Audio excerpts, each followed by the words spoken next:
Hi guys, you are watching Global Flash and we informing you about today earthquake update. A magnitude 3.0 earthquake near Wagon, Western Australia was reported only 27 minutes ago by Geosciences Australia, considered the main national agency that monitors seismic activity in Australia.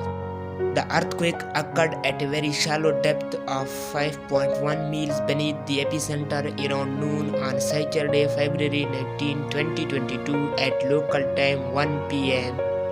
A second report was later issued by the European Mediterranean Seismological Center, which listed it as a magnitude 3.0 earthquake as well.